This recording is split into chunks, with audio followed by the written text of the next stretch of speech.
Hello সবাইকে, welcome to my another new blog. আজ আমরা যাব গ্রসারি শপিং করতে। আর আজকের গন্তব্য হলো ফিনল্যান্ডে সবথেকে বড় একটা ইন্ডিয়ান গ্রসারি শপ। এই গ্রসারি শপ থেকেই আশেপাশে যতগুলো ইন্ডিয়ান বা এশিয়ান দোকান থাকে বেশিরভাগ জিনিসপত্র এরাই সাপ্লাই করে। আমার অনেক দিন থেকেই যাওয়ার ইচ্ছে ছিল, জায়গাটা একটু দূরে বলে যাওয়া হয় না। তবে এখানে শুনেছি জিনিসপত্রের দাম খুবই কম। তো আজকে আমরা গিয়ে সেটাই দেখে নেব যে এই গ্রসারি শপে কী কী পাওয়া যায় আর তার দামগুলো কীরকম। আমরা এখন দোকানের সামনে দাঁড়িয়ে আছি, আর এখানে আসতে আমাদের বাড়ি থেকে টোটাল লাগলো 40 মিনিট মতো। আমরা ভেবেছিলাম যতটা দূরে কিন্তু আদেও নয়। সামনে আরেকটু এগোতেই চোখে পড়লো ইলিশের সম্ভার। বড় ইলিশগুলো মানে যেগুলো 1 কেজির ওপরে সেগুলোর দাম ওই ধরুন 1500 টাকা পার কেজি, আর যেগুলো ছোট মানে 500 গ্রাম 800 গ্রাম করে সেগুলোর দাম দেখলাম 855 টাকা পার কেজি। তবে আজকে বড় ইলিশগুলো শেষ হয়ে গেছিলো, পড়েছিল শুধু খোকা ইলিশগুলোই। খোকা ইলিশে কাঁটা বড্ড বেশি থাকে, সেই জন্য আমরা পাশের সেকশনে হাঁটা দিলাম। আর এখানে দেখলাম বেশ বড় সাইজের পমফ্রেট মাছও পাওয়া যাচ্ছে। পমফ্রেট মাছের দাম দেখলাম পার কেজি 650 টাকা। আর এখানে অনেক ফ্রোজেন রুই কাতলাও ছিল। রুই মাছের দাম দেখলাম পার কেজি 550 টাকা, আর কাতলা মাছগুলোর দাম ওই 590 টাকা মতো। একটা মাছের তো এত ওজন ছিল, মানে 7.5 কিলো প্রায়, আর সেটা ফ্রোজেন হওয়ার জন্য যেন আরও ভারী হয়ে গেছিলো। তাই তুহিন অনেক টানাটানি করেও সেটাকে আর তুলতে পারেনি। আর তার পাশেই দেখলাম এখানে অনেক স্প্রিং রোল, ডাম্পলিং আর যত রকমের পরোটা পাওয়া যায় সব রকমেরই ফ্রোজেন পরোটা পাওয়া যাচ্ছে। এমনকি দেখুন এখানে আবার রুটিও পাওয়া যাচ্ছে। এখানে জানেন তো এই যে ফ্রোজেন পরোটাগুলো পাওয়া যায় এগুলো কিন্তু খেতে মন্দ না। আমরা বেশ কয়েক মাস আগে একবার এনেছিলাম মেথি পরোটা, তার স্বাদ কিন্তু খুব সুন্দর। আর এই ফ্রোজেন পরোটাগুলো একদমই রেডিমেড, মানে আপনাকে জাস্ট ফ্রাইং প্যানটা একটু গরম করে এই পরোটাগুলো বসিয়ে দিলেই হবে, আপনাকে তেল দেওয়ারও দরকার নেই। আর এখানে মোমো দেখে তুহিন তো ছুটে গেল, কিন্তু দেখলাম সেটা আবার ভেজ মোমো। আমাদের দুজনাই চিকেন মোমো খেতে কিন্তু খুব ভালোবাসি। অনেকবার ভেবেছি ইউটিউব দেখে বানাবো, কিন্তু কেন জানি না সাহস করে উঠতে পারিনি। এখানে আবার দেখলাম ফ্রোজেন ডাঁটা, জাম, ভুট্টা অনেক কিছু পাওয়া যাচ্ছে। জাম দেখে খেতে তো ইচ্ছে হলো। এই গরমকালে বাড়িতে বাবা যখন জাম আনতো, হালকা নুন আর একটু লঙ্কা মাখিয়ে রেখে দেওয়ার পর সেটার কি দুর্দান্ত টেস্ট হতো। আর এখানে করলা দেখলাম 570 টাকা কেজি, ঢ্যাঁড়স 540 টাকা কেজি, আর সজনে ডাঁটা 220 টাকায় 300 গ্রাম।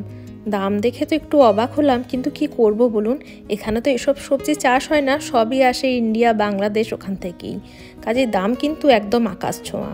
আর এখানে দেখলাম লঙ্কা গুঁড়োর কতই ভ্যারাইটি। আর ইন্ডিয়ান গ্রসারি শপে ম্যাগি থাকবে না তা কি আর হয়? তবে জানেন তো, আপনাদেরকে বললাম না ফিনল্যান্ডে বাকি সব দোকানগুলোতে এরা এই জিনিসপত্র সাপ্লাই করে। দেখছেন এখানে কত জিনিস রাখা আছে। আর এখানে দেখলাম এভারেস্টের চাট মশলা থেকে গরম মশলা সবই পাওয়া যাচ্ছে। 500 গ্রাম গরম মশলার দাম দেখলাম অ্যাপ্রক্স 800 টাকা মতো, আর 100 গ্রামের প্যাকেটগুলো 180 টাকা। তবে কাশ্মীরি রেড মির্চের দাম সব থেকে বেশি, 500 গ্রামের দাম 1260 টাকা। তবে জানেন ফিনল্যান্ডে অন্যান্য যে ইন্ডিয়ান বা এশিয়ার মার্কেটগুলো আছে তার তুলনায় কিন্তু এখানের দাম অনেক কম। কিছু কিছু মশলার প্যাকেটের দাম দেখে তো আমরা অবাক, অন্যান্য জায়গায় প্রায় 3 থেকে 4 ইউরো করে বেশিই নিয়ে থাকে। এই জায়গাটা এমন কিছু দূরে নয়, তাই ভেবেছি এরপর থেকে মাসে একবার হলেও এখানেই চলে আসবো। আর আমার যেসব বন্ধুরা ফিনল্যান্ডে প্রথমবার আসবেন তাদেরকে অবশ্যই সাজেশন দেব এই স্পাইস টাউন থেকেই জিনিসপত্র কিনবেন। এখানে দামও কম, আর এখানে ইন্ডিয়ান সমস্ত কিছুই পাওয়া যায়। এই দেখুন এখানে সুপারিও পাওয়া যাচ্ছে। আমরা যখন প্রথম এখানে এসেছিলাম তখন যে আমাদের কি অসুবিধা হতো, এখন মোটামুটি সবই জানা হয়ে গেছে যে আমাদের ইন্ডিয়ান জিনিসপত্রগুলো কোথায় পাওয়া যায়। যেরকম এই ঘিটার স্বাদ কিন্তু দারুণ।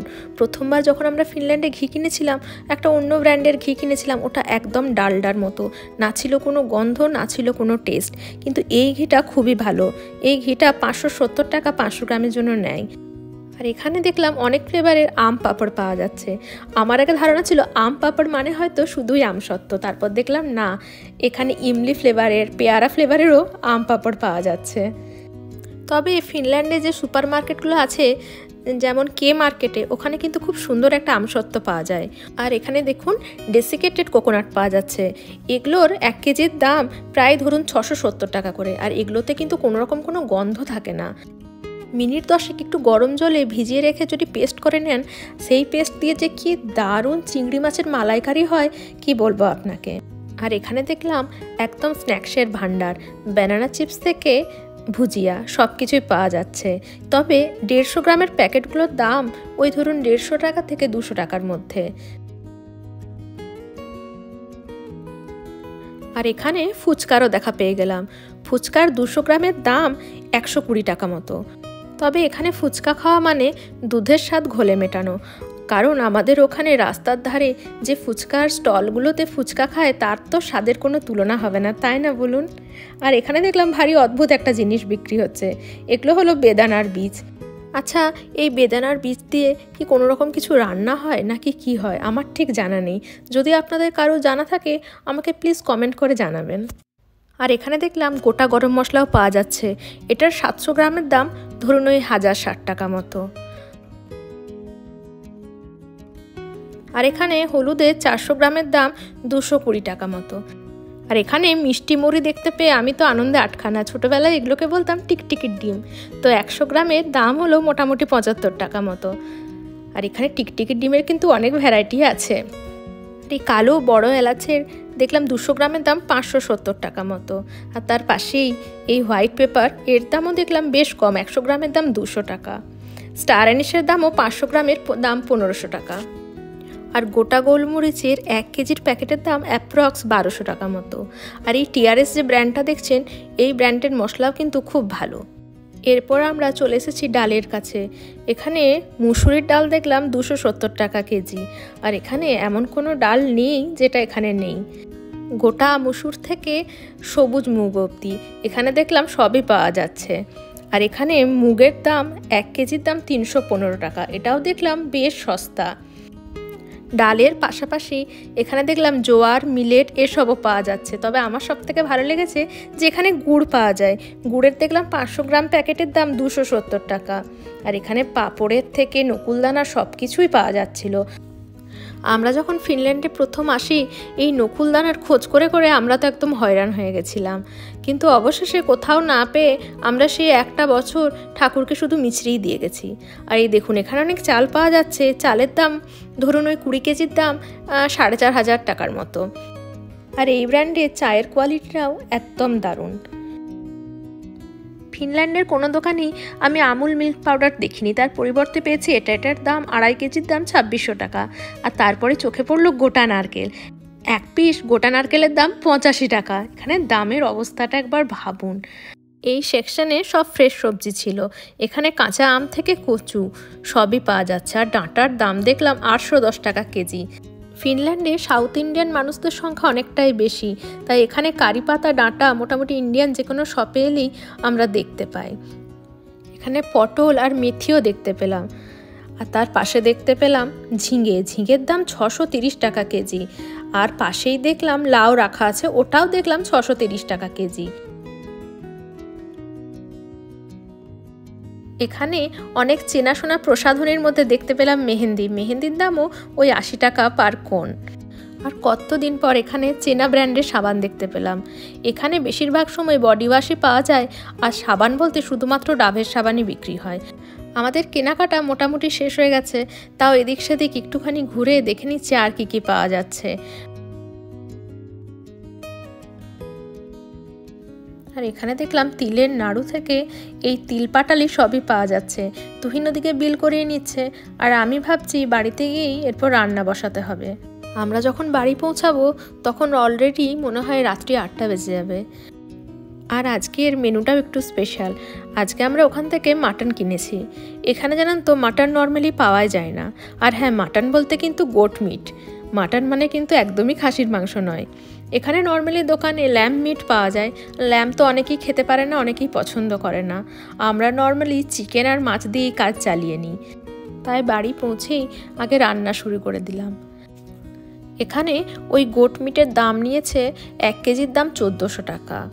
আমার জানেন আগে খাসির মাংস খেতে একদমই ভালো লাগতো না, চিকেনই ছিল আমার সব থেকে প্রিয়। কিন্তু এখানে আসার থেকে কিছুদিন অন্তর অন্তর শুধুই চিকেনই ভরসা। আসলে এখানে নর্মাল সুপার মার্কেটে সবজি বলতে শুধুমাত্র ফুলকপি, বাঁধাকপি, বেগুন, আলু এই কটাই আমার চোখের সামনে আসে। আর বাকি কী সব অদ্ভুত অদ্ভুত একগাদা সবজি পাওয়া যায়। আর এই কদিনে তো এত ফুলকপি খাওয়া হয়েছে যে ফুলকপি দেখলেই যেন ভয় লাগে। আর তাছাড়া সেকেন্ড অপশন হলো চিকেন, ডিম আর সয়াবিন। তাই মাঝে মাঝে যদি একটু স্বাদ বদল হয় তাহলে আর মন্দ কি। আর সেজন্যই এখন কেন জানি না এই গোট মিটটা বেশ ভালোই লাগে। মাঝে মাঝে ভাবি যত দিন যায় সিচুয়েশনের চাপে আমাদের পছন্দগুলোও যেন অনেক পাল্টে যায়, তাই না বলুন? ছোটোবেলাতে যে জিনিসগুলো একদম পছন্দ হতো না, এখন কেন জানি না হঠাৎ করে সেই জিনিসগুলোই বড্ড ভালো লাগে। যাই হোক, আপনাদের সাথে গল্প করতে করতে মাংসটা কড়াইয়ে দিয়ে দিয়েছি। এরপর কষতে কতক্ষণ সময় লাগবে জানি না। একটা সসপ্যানে অনেকটা জল গরম করে আরও সেদ্ধ হতে দিয়ে দিলাম। মা বলে মাটনে নাকি সবসময় একদম ফুটন্ত গরম জলই দিতে হয়, নর্মাল জল দিলে নাকি টেস্ট নষ্ট হয়। যাই হোক, অবশেষে আমাদের রান্না কমপ্লিট। গরম ভাতের সাথে কাঁচা পেঁয়াজ, পাতিলেবু আর মাটন কষা সব মিলিয়ে একদম জমজমাট ব্যাপার। আজকের মতো ভিডিওটা এখানেই শেষ করব ভাবছি। আমার ভিডিওগুলো আপনাদের কেমন লাগছে অবশ্যই আমাকে জানাবেন। আর ভালো লাগলে লাইক, শেয়ার আর সাবস্ক্রাইব করে দেবেন।